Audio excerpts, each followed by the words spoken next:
Kalau jenazah sudah dimandikan di rumah sakit dan sesuai dengan syariat ya, ya tidak perlu diulang gitu. Maka kalau Hmm. kalau waktu saya itu saya ditanya, Ibu mau dimandikan di rumah sakit atau di rumah? Hmm. Kemudian kebetulan tetangga-tetangga saya berkumpul di situ, saya bertanya apakah bersedia memandikan jenazah suami saya, semua bersedia, maka saya mengatakan dimandikan di rumah saja, gitu ya. Jadi tidak dimandikan di rumah sakit. Di rumah sakit hanya membersihkan. Maka kalau keluarga kan ada ya, memang itu pilihan ya. Keluarga itu rumah sakit yang ini biasanya dia dia menawarkan. Jadi tidak langsung mengambil keputusan ya. Ini Bapak Ibu ini mau dimandikan di rumah atau di rumah sakit gitu. Banyak memang keluarga yang memilih udah dimandikan di rumah sakit aja biar praktis begitu ya. Nah, tapi ketika memilih dimandikan di rumah itu boleh. Maka kalau sudah dimandikan di rumah sakit dan kita yakin bahwa rumah sakitnya itu melaksanakan sesuai dengan syariat, tidak perlu dimandikan ulang.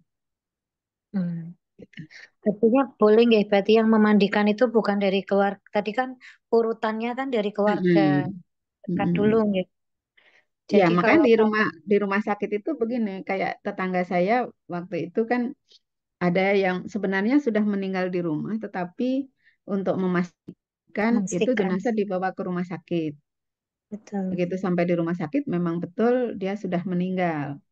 Lalu kemudian keluarga dan juga apa namanya, karena yang mendampingi hanya anaknya seorang, kebetulan istrinya tidak mampu ya, dia istrinya histeris begitu, anak yang lain belum nyampe, jadi akhirnya tetangga itu menganjurkan, udah Mbak ini bapaknya dimandikan di rumah sakit saja gitu. Tapi putrinya itu Oh, ikut memandikan walaupun di rumah sakit gitu ya. Begitu. oh, enggak, enggak.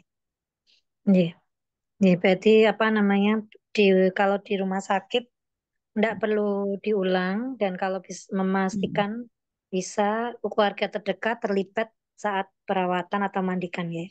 Iya. Kem- Hmm. Tapi Kemudian ada ini kasus juga gini, ada kasus juga ya, gini. Keponakan saya cerita waktu ayahnya meninggal itu dia melihat karena kebetulan zaman COVID itu kan tidak ada, susah sekali cari rumah sakit ya. Dan dapat rumah sakitnya rumah sakit non Muslim. Ketika ayahnya meninggal itu mandikannya nggak sesuai dengan syariat kita. Jadi cuma dikucurin ini ya oh, selang gitu ya. Terus ponakan saya protes, loh kok Pak mandikannya begitu gitu ya. Nah, ini sebagai kehati-hatian ya. Jadi memang tadi betul perlu kita memastikan bahwa mandikannya benar gitu ya. Jadi kalau kondisinya seperti ya lebih baik dimandikan di rumah, jangan di rumah sakit gitu. Jadi kalau di kebetulan meninggalnya di rumah sakit Islam atau di rumah rumah sakit umum yang di situ melayani perawatan jenazah, itu dipastikan bahwa ketika jenazahnya Muslim ya yang merawat adalah Muslim, bukan non Muslim gitu. Gitu ya. oke. Kemudian pertanyaan